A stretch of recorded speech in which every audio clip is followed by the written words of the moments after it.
Hi, I'm Phil Craig. And I'm Andrew Loney. And together we aim to bring you the most scandalous stories and some of the most scandalous people in history.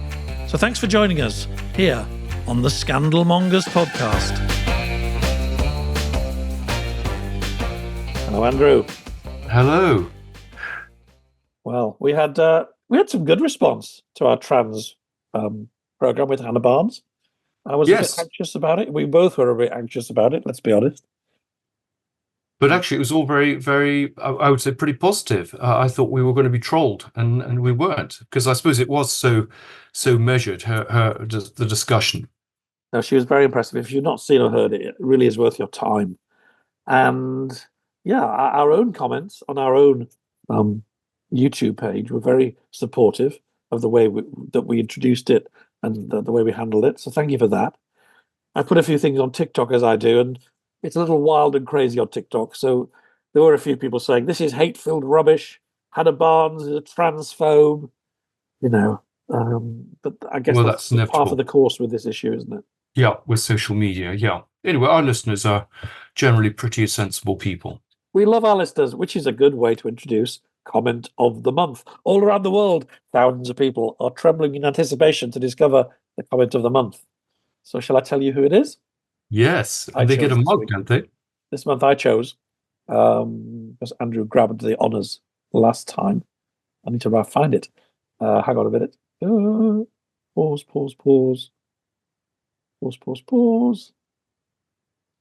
Françoise, I pronounce your name, Lermite from Belgium.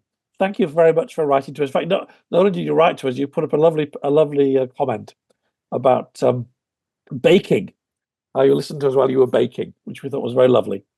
And then you wrote us a lovely email all about the Belgian royal family as the possible programme. So, Françoise, be in touch. You can email us, well, you already have. Email us again and send us your address in beautiful Belgium, and we'll get you one of our lovely mugs. Maybe we should translate it into French. Let us know. We could do that. We have an international range. Yes. And Jan White's been sending a lot of very helpful comments. Oh, yes. Thank you, Jan. So it's really nice to have this response, and it's certainly giving us some good ideas. And she's, I think, following up on one of her suggestions to find a speaker. So it's becoming a real community. It is a community. That's what we want to do, build a community. Well, the other story, we missed last week, and somebody reminded me of this. We love our royal scandals. The Rebel Wilson allegations. I don't know if you saw this, Andrew. Rebel Wilson, the Australian actress, she's already stirred up one row by criticising Sacha Baron Cohen, but now she's alleged that a famous royal, who she doesn't name, but says was 15th or 16th in line to the throne, invited her to a sex and drugs party at some tech billionaire's ranch. So everybody is furiously speculating. She said it was just outside Los Angeles, and it was, 15th or 20th, whatever that means, in line to the British throne, and it was about 10 years ago. So come on, Andrew, you must have a theory. Well, I mean, it's 15th and 20th. If it's in that region, it does identify a number of people. I think we've got to look at who might have gone to Los Angeles at that time, and there is one obvious candidate who spent a lot of time in Los Angeles at that time, who enjoyed going to sex parties. Oh, Andrew, you mean? Yeah, I think he's the most likely candidate. Wouldn't he be a bit old? I was going to say, wouldn't he be a bit old for her? And then I realised how ridiculous that sounds. He's got very wide taste. Beatrice and Eugenie, I mean, they had some pretty fast friends at that time. Yes, indeed. Well, indeed, one of the boyfriends of Beatrice has just been found dead of a drugs overdose. Yeah, that was terribly sad. So, it's they do mix with some pretty strange people. So I don't know. I mean, Rebel's sort of teasing everyone. No one's really come forward with a candidate, and I mean, we can only just speculate. Well, but nobody invites me to sex orgies anymore. Not for months. Well, not for months. Who knows? We have a fairly quiet life down here in the southwest suburbs. We do play bridge with our mother-in-law, so that's much more fun. Right. Well, that's the highlight of the week, isn't it? That and the podcast. The podcast. Yes, my life is racy enough. So Clive Irving is back. Yes, we always enjoy having Clive. We do. Different perspective. He's very much on side with Harry, and in this case, I am too, because it's the hacking allegations, and he's really holding out Harry for. I mean, I don't think he'll go to court, but he's certainly holding out for a big settlement. Yes, we have. If you've listened to any of our Lady Colin Campbell shows, we've had plenty of opportunity on here to say disparaging things about Harry and Meghan, but actually, on the question of Harry's pursuit of the British tabloids over hacking, I think we're very on side, and certainly Clive Irving is. Clive is a very experienced British journalist and editor. He's worked numerous newspapers. He's now in America working on the Daily Beast. He's seen the rise and the fall of the tabloids, and he's a particular critic of the Murdoch-owned tabloids, and indeed Murdoch's influence in other countries through Fox News in America and through his newspapers in Australia. So he likes the idea that Harry is taking on Rupert Murdoch in court, and he's going to talk about that. I don't know if you saw that Hugh Grant was in the same case or an associated case, and he settled. And he put a very interesting post up on social media saying he settled because he couldn't afford to keep fighting, and they made him a very generous offer. And apparently this is what Murdoch Organisation has often done in the past. And when it looks like Rupert might have to come into court to give evidence, they say, okay, guys, let's settle this out of court. Here's £1 million. Do you want to take the risk of fighting anymore and possibly losing loads of money, or do you want the £1 million? Well, I think that's one of the terrible things, that even if you win, your costs may be higher than any award that you receive. And we actually have David Hooper coming up talking about, in effect, these slaps, rich people who use the courts to suppress legitimate questions and investigation. Yeah, I mean, but Harry is one of the few people who's got the money to take Murdoch all the way. Well, I really want to talk to Clive about this because I don't know if anybody remembers, right at the beginning of this podcast, we had my friend Patrick Jeffson on, and Patrick was Diana's only private secretary, a most successful advisor, and he still feels some of the things that Harry feels about the things that were done to Diana by the press, and the press working in a kind of alliance with Prince Charles's court. It seems wrong to talk about Charles in a negative way. Now we know he's seriously ill, but this, I think, is the key to Harry. I've said this before. Harry was around during this time, and he saw his mother's memory traduced, people being given help to attack her when the focus seemed to be not to help him, but obviously to help his father get his reputation back and to make the public love Camilla. And this was a time that was a very dark time. Patrick, if you go back to that interview, he wrote a book, a very positive book about Diana, and he was absolutely slammed for it. And in fact, William and Harry themselves, they were still children, were put in front of the press to attack him, in front of TV to attack him. And yet, at the exact same time, Charles's men were helping other writers write really nasty things about Diana. And Harry knows this. Diana's brother knows this. And it is one of the great kind of dark clouds, I think, that still hangs over Charles. And it is the real reason. Whatever you think of Spare, and I think a lot of it is rubbish, but it is the real deep reason why Harry is so anti the spin operation that he thinks still continues. I mean, wasn't material leaked about Patrick's private life to the newspapers? So it's a pretty ruthless operation, this media manipulation. Yeah, I mean, it was 20 years ago, but I made a film with Patrick, so I know the story inside out. And at the end, he directly addresses Charles. I mean, he knew these people really well. He knew William and Harry, and he said to Charles, "You need to remember, Ich Dien is on the crest of the Prince of Wales," and he says it means I serve. It doesn't mean I spin. That's what he said. And this right, explains Gosh, well, I think I do recommend going back to that Patrick Jeffson interview, and I mean, you've made the point that all these stories have a part of a much longer trajectory. They're not just the things that appear out of thin air. Your work on Diana, I think, has helped change people's view of Diana. Yeah, it's such a tangled web, really. We've had lots of people on here talking about the Netflix series and Spare. And I think we both agree with Valentine Lowe. A really big part of this was Meghan was just impossible. She was really, really difficult to her staff, and that started all the rows, and a lot of everything that followed grows from that. But I think probably long before he even met Meghan, Harry had this inside him, this anger, which is now coming out. And I think he has some justification for it. And I suspect Clive will agree with me. Well, also, of course, we've had some new disclosures about the bullying claims. Various people like Samantha Cohen, who worked for the royals, have come forward to confirm the stories that Valentine broke. And I know from my own experience that one of the reasons they want to shut this story down is they would have to also investigate Andrew, who, again, has had a series of allegations against him made by members of staff because of his rudeness and behavior. So, it's one of those stories where we may eventually get some of the truth, but I think a lot of it will be suppressed. Yeah, no, I suspect you are right. All right. Well, I've had my weekly rant. Shall we go to Clive? Let's go to Clive. Okay. Come in, America. Clive, thank you very much for giving us a second chance. Yes, it's nice to be back again with you guys. It's fun. Good. Well, it's fun for us too. And I particularly wanted to talk to you today about, about the history of hacking, but also I think the history of the sort of rise and fall and maybe the end of kind of tabloid power, and in particular, the power of the Murdoch tabloids in this country, perhaps more than in this country, in the course of our careers.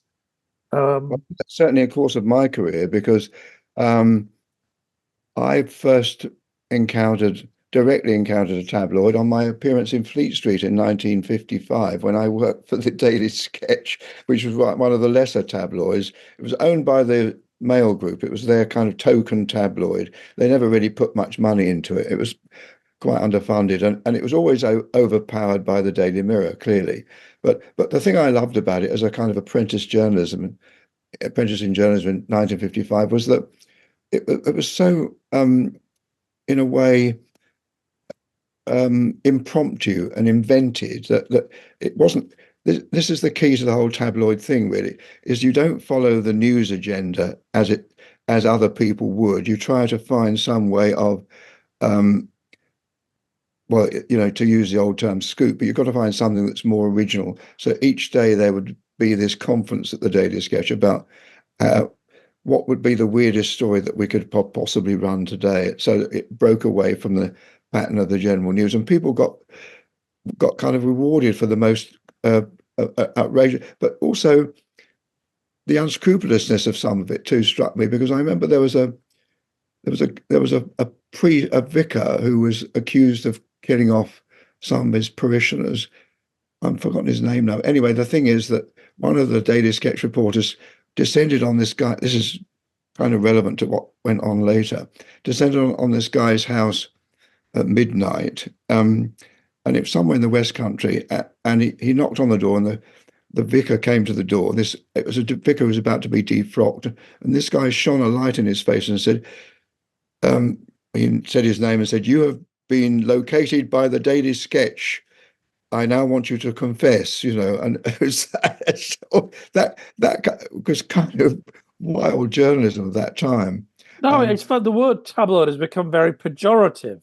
Yes. In the last few decades, but it wasn't originally at all. It was a byword for clever, for maybe sometimes radical, certainly for being inventive, being a little bit cheeky, and tweaking the nose of the powers that be. People loved that about those newspapers. The classic of that period of tabloids was certainly the Daily Mirror under Hugh Cudlip. How do we get from that to the sort of great hacking crisis? And the sort of cruelty of the tabloid, and I think in particular the News of the World, maybe the Sun, sometimes also the Mirror. The idea of getting a story at any expense and getting people seemed to kind of grow in the 80s and 90s. I mean, tell me if I'm wrong. That's what was my perspective. That happened entirely because of Rupert Murdoch's appearance. Now, so the Mirror, and it involves Hugh Cudlip's worst moment, I think, as he explained to me afterwards. They had a paper called The Sun, and it was a broadsheet. It replaced the Daily Herald, which was the official Labour newspaper, but they replaced it with the Sun, and it was not a success. They couldn't do a straight broadsheet. They didn't have it in them. So Rupert came along. He was looking for some vehicle to launch his own daily paper, and he bought the tabloid version of the Sun and then relaunched it as the Sun that we know. And so there's your tipping point. Once Murdoch gets his hands on the medium of the tabloid. At first, it had a kind of provincial Australian feel about it. Had a lot of Australian things in it, which were not really suited to the British market. But he's a quick learner, and he learned. And that the ruthlessness that you talked about began with Kelvin Mackenzie, who was the real first total. He could execute more completely Murdoch's approach to newspapers than Murdoch could himself. He sort of understood. He was the voice between the newspaper and the reader, and so the front page became very tabloid with those dramatic big black headlines, and they went more and more into the. This is where it fuses with another movement, which is very fundamental to the story that we're discussing, which is celebrity journalism had been globalized by that point. And when I say celebrity, that began to include, well, it already included the royal family, clearly, because they were being celebritized, if there's such a word, at that point. And it included politicians. And when you get scandals like the Jeremy Thorpe scandal, for example, which was full of very raw material, which they could exploit, it's like they're designing the future of what we've seen now without knowing they were doing that. So you go from the debasement of journalism under Murdoch and the Sun to the criminalization of journalism under hacking, because that was another fatal step. And it was a fever, in the late in about 1995 and onwards, but it really got going after the year 2000. It was like a industrialization of celebrity pursuits. And once they understood that they could do this hacking technically, then it was out of the box, and had its most complete and unregulated run in the Sun. No, sorry. The News of the World, maybe. News of the World. And then it transferred to the Sun. Well, of course, Prince Harry, and we should get to him because he's one of the reasons we're having this conversation. For all the reasons we all understand, he's made a personal issue out of this. It's his crusade, one of his crusades, to take on the papers, not just the Sun and the News of the World, the Mirror as well. And the Daily Mail. And the Daily Mail. And you and I were working in this industry. I'm sure Andrew was agenting and writing books. I was writing a biography of Diana in about 1999, 2000. Yeah. And all journalists talked about hacking. They boasted about hacking. Then it was just a tool of the trade. And by this stage, there was such kudos attached to any hack who could get his foot in the door, go through a dustbin. All bets were off. And the people were celebrated. They felt no shame. Right. They were just good at their jobs. And it was only when it all came crashing down that a lot of them thought, do you know what? We went way too far. I mean, this is just me spouting off. You may disagree. You've got to remember what a newsroom was like under those conditions. That the News of the World newsroom, it never happened in my days on news, but they had a kind of ranking system for the reporters. That there was a chart on the wall saying who'd got how many scoops per week, and it was a real rat race of bottom fishers, confusing metaphors, rats and fishes, but seems suitable to me. And imagine the pressure they were under. What you were describing there is not just the madness and the enthusiasm of it, but the terror of it, the terror of being expected to deliver at that rate of scoop every week. But presumably there was money in this too. I mean, there were salaries were going up, there were circulation wars. I mean, there was a lot more money around to pay people, and presumably this was also helped by technology. I mean, hacking wouldn't really have been possible without mobile phones, for example. Right. So of course it was all about money because it was all about circulation. And that's when the papers the tabloids reached their peak circulation numbers on during the hacking thing. So it was like a intoxicant. They were so intoxicated with the efficacy of it, if you like, that it worked, that it was a kind of every day people would be drawn to these tabloids for the stories that they were breaking, the stories that were obtained through hacking, all the private stuff that was coming out. I mean, think of the victims were people like Hugh Grant is a classic case, for example, and he's still one of the major litigants in the same case that Harry is bringing against Mirror Group newspapers, and Elizabeth Hurley, Guy Ritchie, or people like that were among the early hits of the tabloid scandals. But Harry, for all reasons, obvious reasons, as we just said, he has a particular reason to go after these people.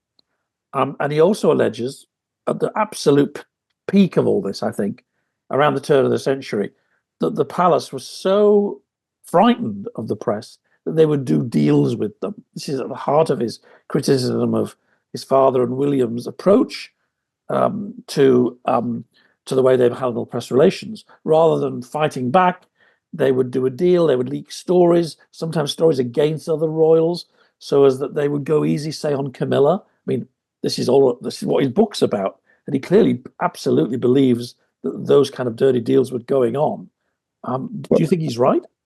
Yeah, he was right, because that was part of the palace communications attitude. It was better to sleep with the devil than oppose the devil. So that's what they were doing. In Harry's own phrase, he used that phrase, they were sleeping with the devil. And that was not new, really. It's a kind of extension of the policy of the palace all along, that it's better to mediate with these guys and come to some kind of trade-off that will give you a certain amount of information each day if you lay off of the invasions of privacy. That was basically what it was. So it was effective for a while, but then it completely failed at the point of impact when the tabloids, when the hacking started, because the stuff the hackers were getting was so juicy. I mean, obviously conversations between the phone call between Charles and Camilla,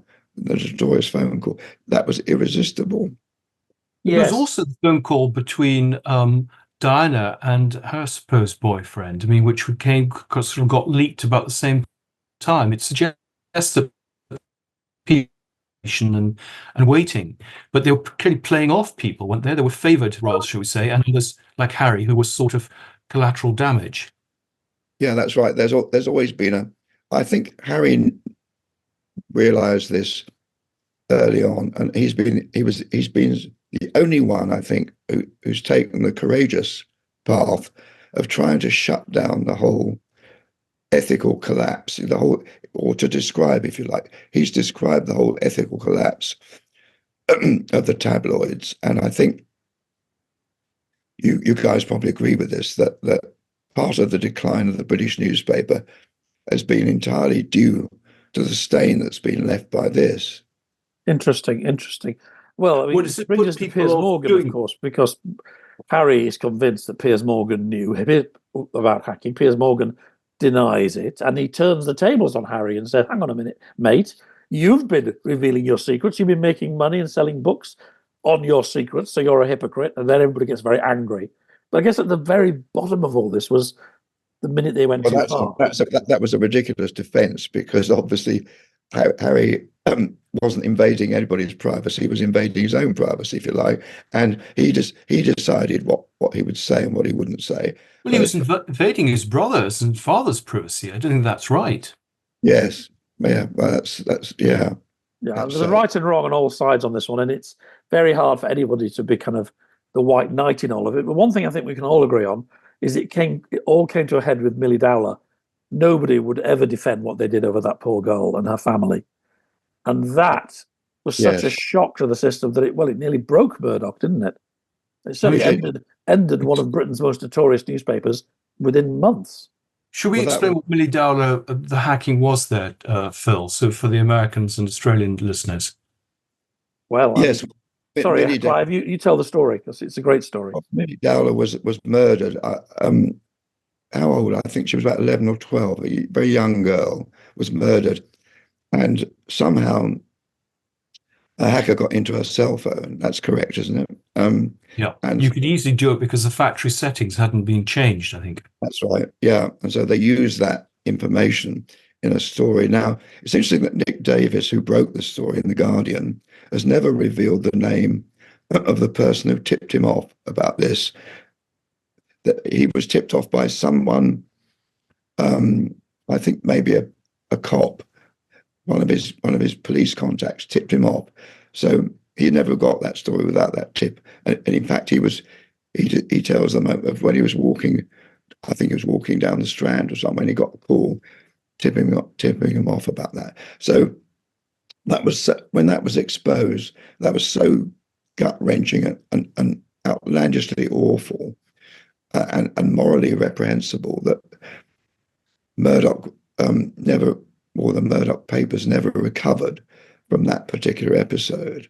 And let's just discuss for a moment the deniability issue, which is very big amongst those who said they didn't know it was going on, from Rupert Murdoch down in the newsgroup newspapers. And this persists to this day, that the idea that to anyone who's worked in a newspaper, it seemed, let's put it gently, highly unlikely that the man who owns the newspaper doesn't know that this is the way the stories are being collected. It seemed highly unlikely that Rebecca Brooks, who was the editor of successively of the News of the World and then the Sun, who was known for watching budgets very tightly.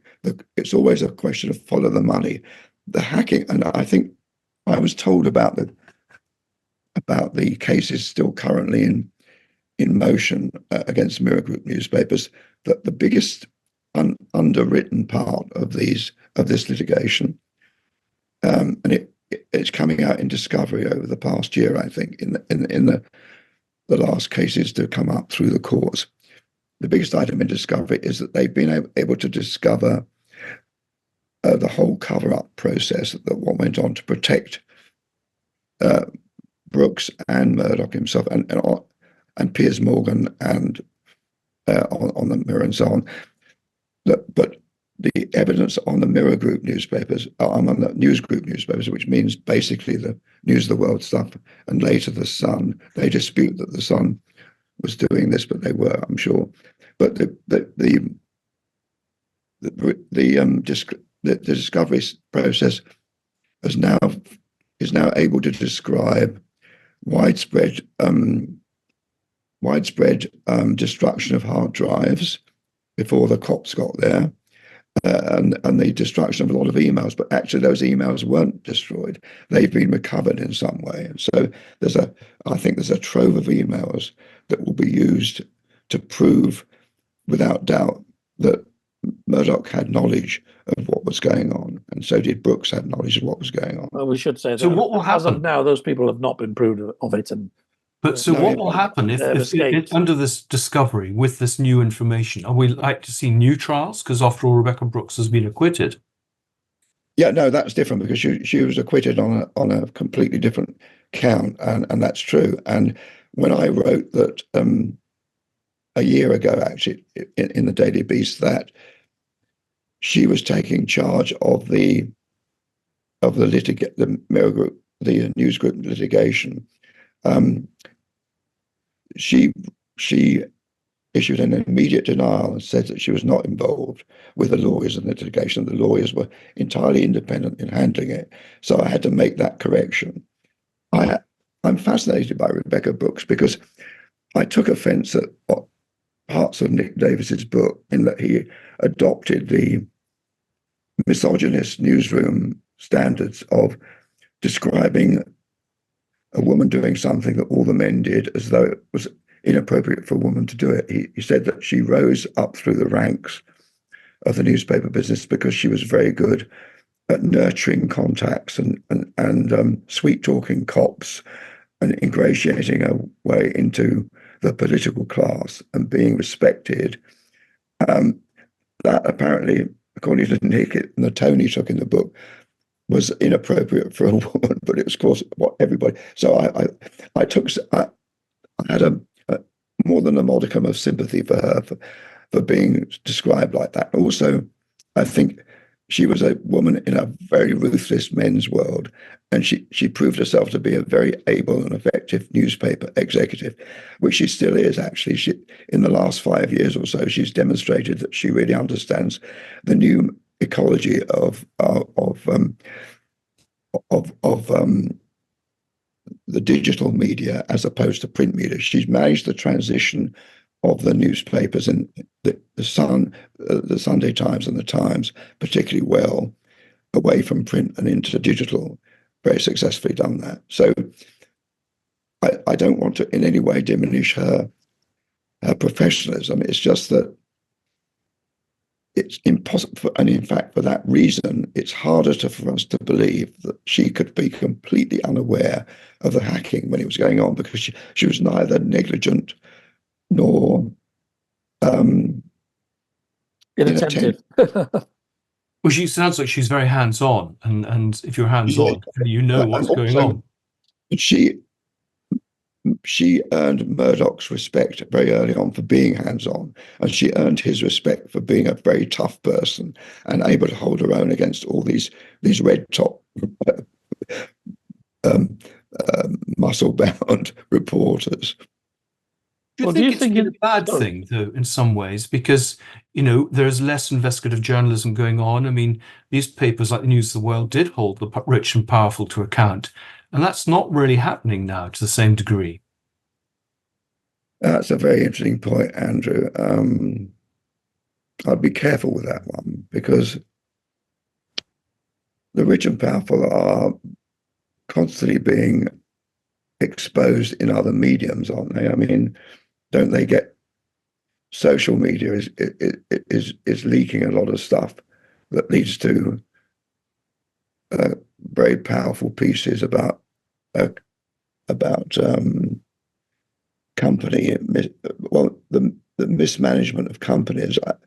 I would say this though about that, Andrew, that the papers that are supposed to be monitoring business ethics and corporate ethics don't seem to be doing a very good job in the UK. They do a better job of it here, I think. And so I think there may be something in what you say that the hound dog is missing. I mean, we've got Private Eye, but I think a lot of the papers just go for clickbait. It's a lot easier, particularly with slaps and other legal problems that can come. And so I just wonder if in some ways we've lost out on that, or maybe the public doesn't care. Think of the post office scandal. It took a drama to get people to focus on it, to get politicians to do anything. And week after week there's a scandal, and people just brush it off and ignore it and move on. I think that's a very important point you made, because the post office story is a classic case of that. That it was being reported for 3 or 4 years, and no one took any notice, but it took the way that you synthesized it as a drama. In other words, you brought it home in immediately personal terms as a drama of suffering and abuse of power in a way that you can't do in print. And it had instantly, almost overnight, had a redemptive effect. It woke people up. Do you think that...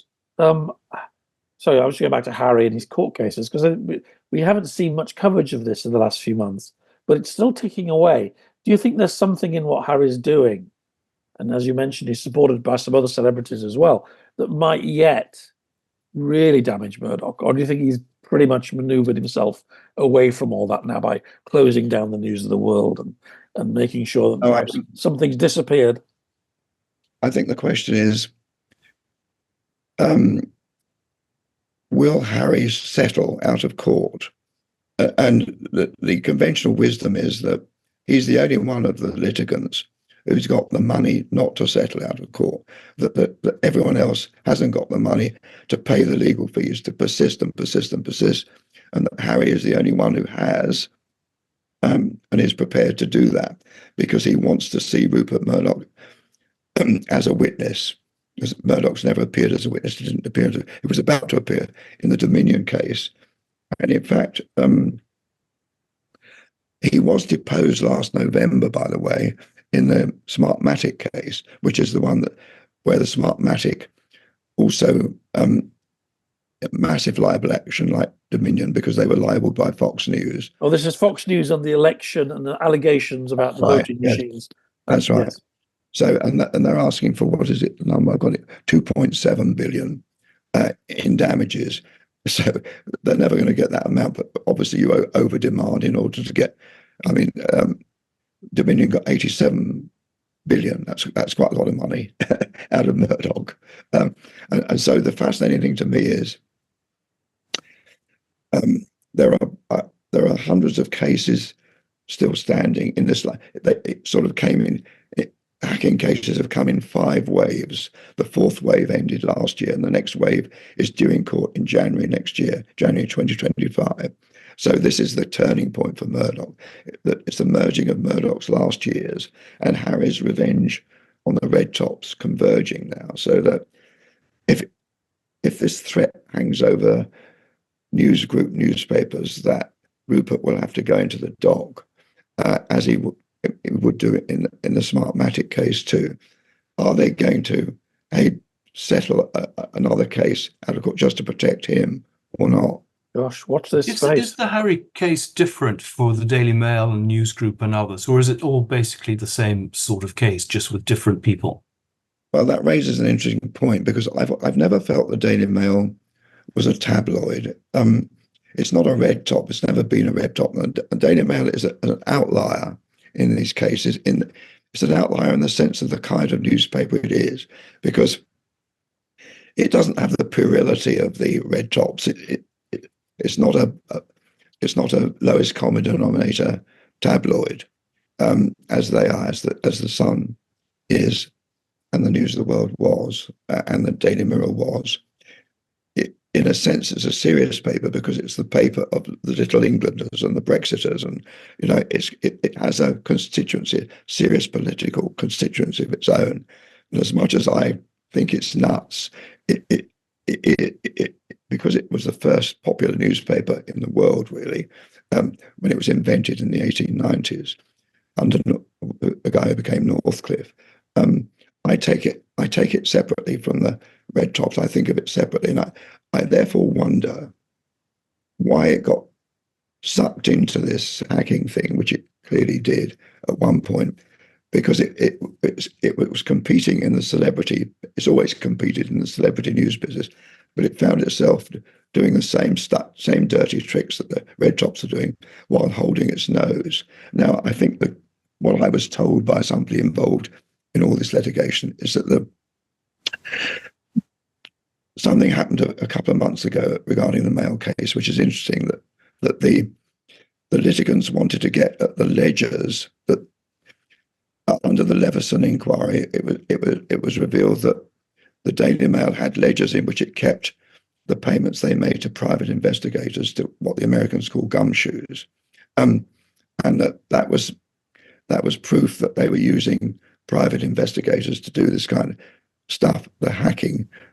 And they made the litigants in these last cases made an application to get the information in those ledgers, and it was turned down by a judge. And so they went and made an appeal to the government. And this is interesting, that the Home Secretary and the Culture Secretary came down on the side of Harry and the litigants and said that they should be given access to the ledgers. So they are, because they're part of the evidence to Leveson, so they can be released by the government. I don't know exactly which department has the job of releasing them, but they've now, in the last couple of months, been given access to those ledgers, which will reveal the payments made to private investigators. Now, this is the ticking bomb under all these cases, not just the Daily Mail, but the Mirror Group. The Mirror's settled now, but the remaining cases in the News Group is if you can pin down private investigators, and the private investigators lead us to something else too.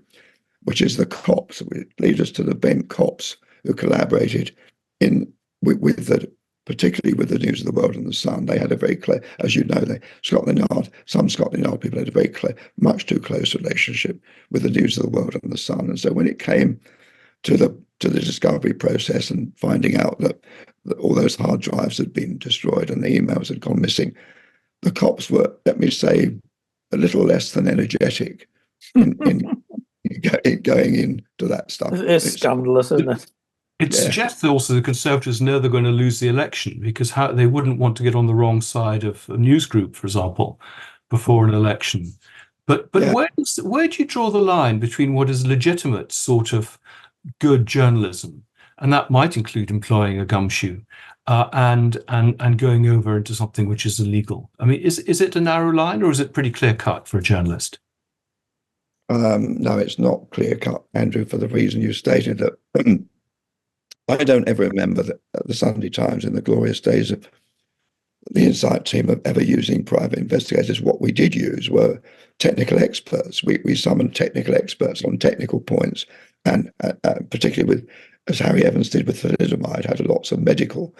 They weren't gumshoes. They were hired to provide the technical knowledge and erudition that obviously general journalists don't have. So this is a separate issue that you've raised here, which I think that you can be ethical and use a private investigator, because it depends in the end on the use you make of the information that the investigator gets. Because as an editor, you can say, no, I can't use that because it would be disgraceful to use that. But on the other hand, it can provide you with things that you can use to understand a story, to understand that, for example, a timeline and the number of characters involved and who did what, whose responsibility it was to do this and that kind of stuff. So it is ethical to use private investigators on that level. It's one of the problems that data protection rules now make it much more difficult to write about people in the way that people used to. That's an extra factor. Yeah, well, that's another minefield that you have to navigate around to understand how that works. And things. And Michael Crick was talking about that a few months ago to us. Well, I mean, we're seeing reclosure of documents, for example, in archives, because though they may be the exemptions of the FOI don't apply, now they've got data protection rules that have come into play. So we have going backwards. But one other interesting question about the way that the royal family or the palace works with the press. Do you think that relationship has changed? I mean, you said there was a point where they basically worked together, then they realized that they were never going to give them enough. So is there a new technique now that's used, or is there still games playing going on? I think there are games being played going on, but I think that the palace policy hasn't fundamentally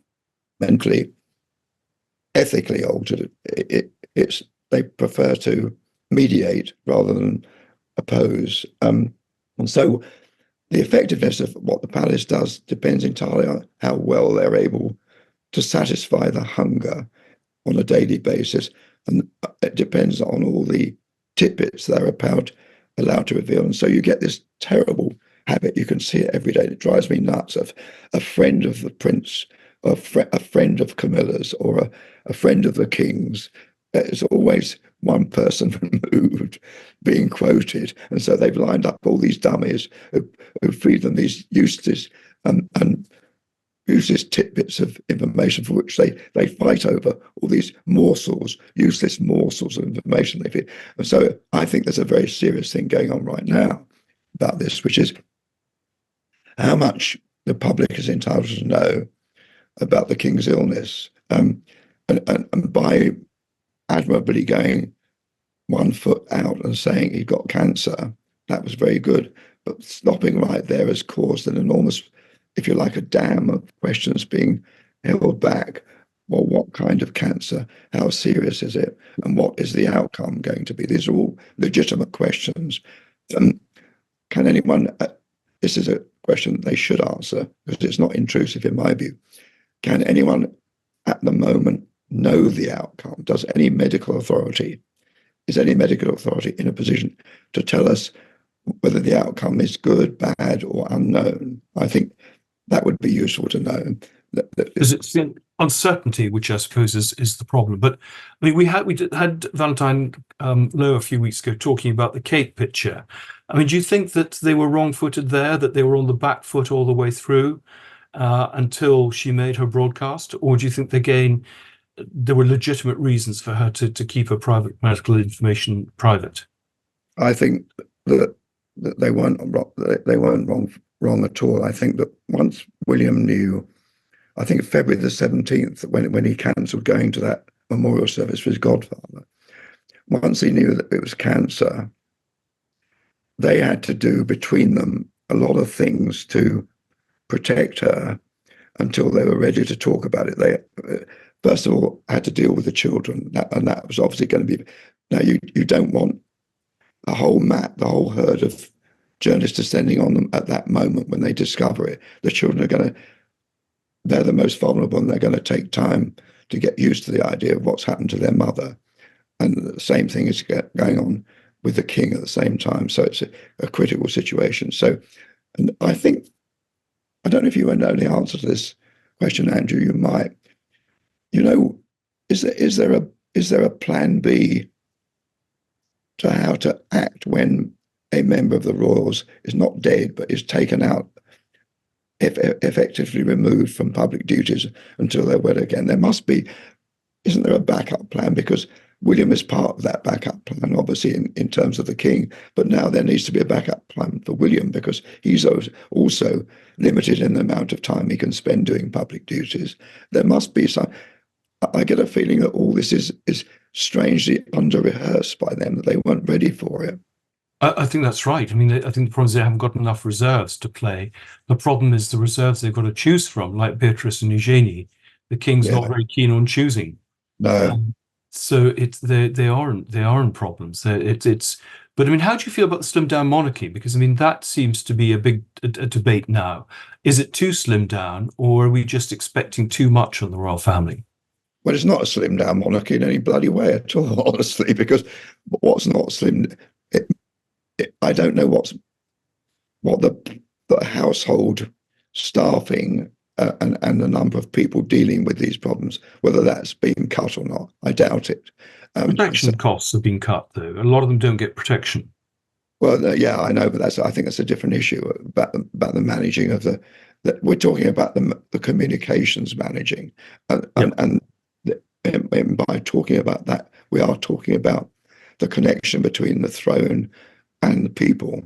And this is the thing you really have to watch, because it's changed after the Queen. The communication, the connection of the throne with the people is of a different order. Nothing like of the same strength as it was under the Queen. I don't want to personalise that too much on Charles, but it's a real matter. The feel and the role of the monarchy, the feel of it, the public feel of it, has undergone a change, and you can see this by the. I thought at one point we might be going back to 18th century cartoon-like disrespect for the monarchy, that there was such a healthy disrespect for the monarchy until the age of genuflection came in the 19th century, and all the satire that used to thrive so much in London was shut down. The satire of the royals was shut down in the 19th century by Victorian attitudes towards. It was bigger than the monarchy. It was the whole idea of a stratified social system in which it starts at the bottom and goes up, and at the top you had the monarchy, and so you could never say anything critical of the monarchy. And that lasted for a very long while, and that's now breaking down, I think, very visibly. Do you feel that? Yes, I think it has. I mean, I think things are breaking down in that respect. Yes, I don't know about you, Phil. Well, the whole we had my friend Tim Clayton on the podcast last year talking about Gilray and that golden age of satire and mockery and very, very sort of scatological and sexual criticism of these people. I don't think we're going to get that, but I think what we are getting though is a willingness to say things about the current setup that would never have been said about the Queen, because they're not the Queen.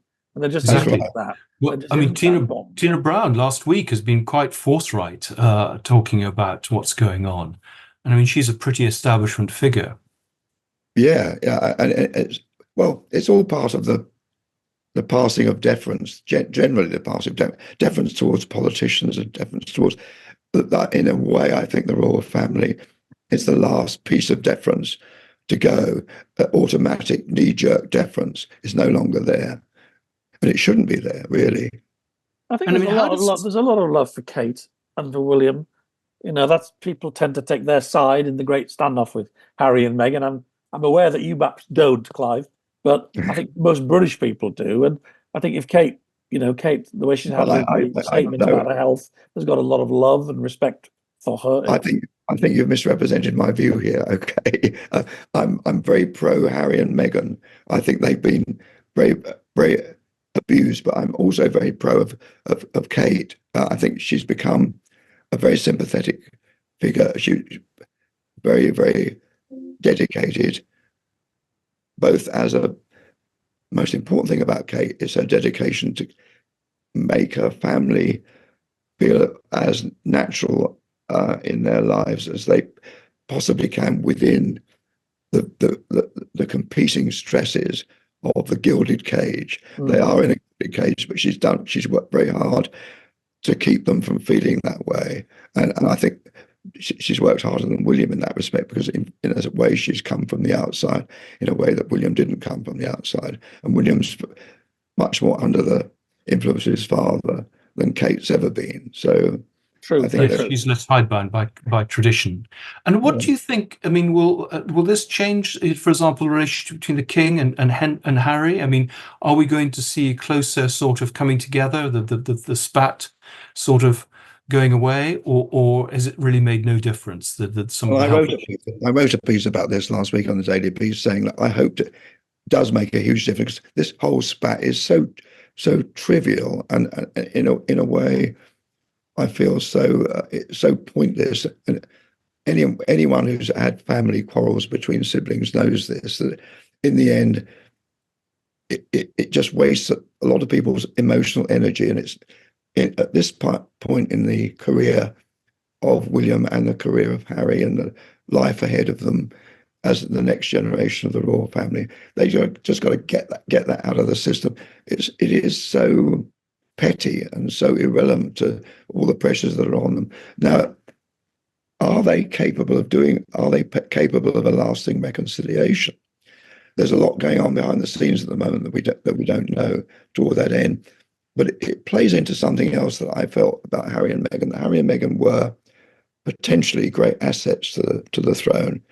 They were a very attractive couple. They had the Diana-like quality of being able to communicate with people in a very natural and instantaneous, without the restraints being placed on William, because they didn't need those restraints that were placed on him. They had a different zone of activity and a freer zone of activity. So they were a really great asset, for example, that could have been used in dealing with Commonwealth and with Africa. Agree. Like Heineken. Yeah, so why can't they come back in? They reached bits that others couldn't. That's right, they did, yeah. And so why can't they come? Is it completely mad of me to suggest that why can't they come back in and be they're outside the country. They do all the work that they can do from outside the country on behalf of the royal family. They can still go places that they're not working royals technically anymore. They've dropped that role. They should get that role back again. Yeah, we have working from home in business. Why can't we have working from home as a royal? But I mean, does this reconciliation mean that Andrew's going to come back within the fold? I mean, he's clearly got a higher profile now because he's, number 8 senior royal at certain events like the Easter service. Not after Netflix this Friday, mate. Once they see them. or the next one, or whatever. Or Andrew's book. Yes. This Andrew's book. Oh, it's fantastic to talk to you. I mean, I do think it's. I suspect that there will be an effort to make a reconciliation if the two blokes themselves can just break the barrier. And as you say, we've all had family rows. Yeah.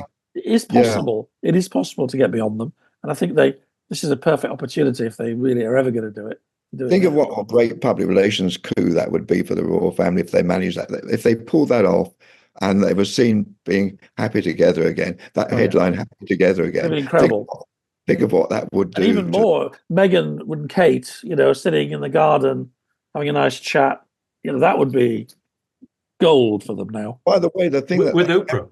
I haven't seen the Emily Maitlis Netflix thing yet, but I've talked to people who have seen it, and they said that, and these are Americans, they said that the real revelation in it is how inept and out of touch the Andrew's advisors were, the whole palace communications team, and it shows the mechanics of how long and how difficult the negotiation was between Newsnight and the palace in order to get that interview. And one guy said to me, it's like they lived in a different world. The BBC were in the real world, and the palace were on another planet that they didn't realise. Well, that never seems to change. I mean, that's just been going on forever, hasn't it? Yeah, and it wasn't that Emily Maitlis and Newsnight were setting a trap for them. They didn't set out to deliberately trap him, but he trapped himself. Yeah, completely.